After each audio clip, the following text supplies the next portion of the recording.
Good morning, YouTube. Let's talk about quality of life and that a life should be worth living. I'm sweaty. I just got done 3 miles, 77 pounds, 30 minutes. 80 push-ups, 100 crunches, and 80 leg lifts so far this morning as well. And I'm due for a haircut. Look at this. I got this like millennial like swoosh going on. Whoosh. How's that? Old school squid and bear shirt. And I'll tell you, exercise, not only is it good for you, physically, but it's great for you mentally and emotionally. Sweating gets all these toxins out of your body, and it makes your body produce some really good feel-good chemicals. So if you're not exercising, you should be, because this thing is a temple, treat it as such. Now, moving on, quality of life. Let's go over here. We're going to Hayfield. Let's talk about quality of life. A life should be worth living, right? I am blessed that I get to coach and consult with a bunch of people. Oh, look at Aspen's little survival shelter. She made it. The toddler made that. Not the sukkah, but she hung that tarp in it. And she's like, this is my house. You have a lovely house, baby. So, and I know the walking makes some of y'all motion sick, so we will stop right over here. There we go. All right.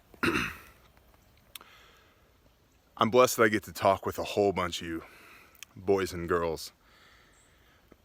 And a recurring theme is, especially with new preppers, people, or self-reliant individuals, SRIs, series, I don't know, we'll need to come up with an acronym, SRIs, whoosh, self-reliant individuals. They get overwhelmed. What do I do? It's just all so stressful. Okay. Number one, worry about the things that you can change, not the things you can't change. You are not going to affect national politics. Should you be aware of? Yes. Should you lose sleep over because of? No, not at all. And listen, there's a lot of what if. There's a lot of what if on the internet. People, myself included occasionally, build channels around the what if. But you can't live in the what if, okay? You miss out on the what is really right now. Okay, so it's a macro, micro, push, pull as far as your viewpoint, how you perceive things, your perception, right?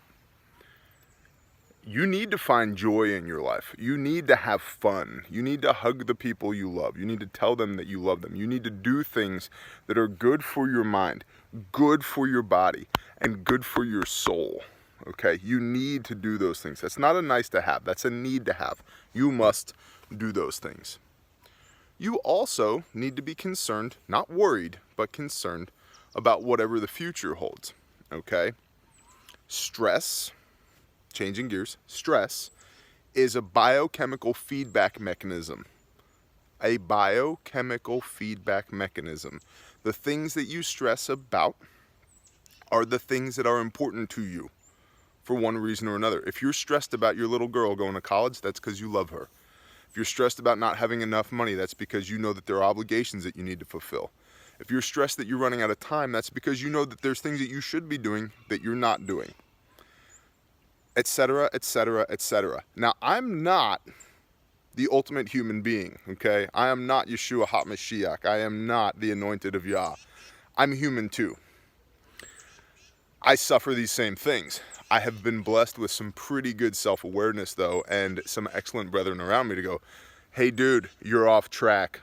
OODA loop, orient, roger. Okay, cool. But I don't live in that stress. I use it as a feedback mechanism to go, why am I stressing? Okay, see, stress is the first thing. The next thing is, why am I stressing? Identify what the issue is. And then the last thing is, meet that stress and anxiety with action so that you can get rid of it. Take positive steps towards addressing the issue. Don't just be stressed. Don't just have anxiety. Use them as feedback mechanisms so that you can actually fix the problem and move on. And you may need to One bite at a time. Some issues are so big that you'll never fix. I'll never fix it, T. Not with that attitude, but one bite at a time you might. And address it, get it off your plate, and move on to things that matter, things that are important. My arms are smoked just holding this iPhone out here, just doing this hurts. So, I did all that in 56 minutes total, by the way. So 26 minutes of calisthenics and 30 minutes of hardcore ruck. So, the world is not ending today. The sky is not falling right now. So the dichotomy that I coach my people on is the world is ending. You are going to get hit by a bus tomorrow and you're going to live forever. It's both. It's push-pull, baby. It's both. In the micro, you have to win the engagements so that you win the battles, so that you win the war, right? So in the micro, these little tiny engagements, they matter. Should I eat 5 Fritos or all the Fritos? The answer is 5. The answer is never all the Fritos. Should I lay in bed till 10 or get up at 7? Get up at 7. I don't know what to do. Do the next right thing. It's these mini engagements, right? You have to meet, it's these moments in the battlefield, right? These little tiny engagements, those stack up. And then you stack enough of those up and you start winning the battle. You start winning these battles, then you can, you start winning these engagements, right? And then you start winning the battles, and then you can start worrying about the big picture, the war, the macro. And so in the macro, you're gonna live forever, right? And yeah, we'll go here spiritually. If you have him here, yeah. But the mindset in the macro is I'm gonna live forever. I got all the time in the world. Enjoy it. In the micro, you are going to get hit by a bus tomorrow, and you need to handle your stuff right now, today. Get it done. But in the gray area. But in the gray area between that, take the time to walk your dogs, hang out with your kids, hug your wife. We were just talking about this on the Patreon live stream. I think we could commission a scientific study, because you can commission a study about anything, right?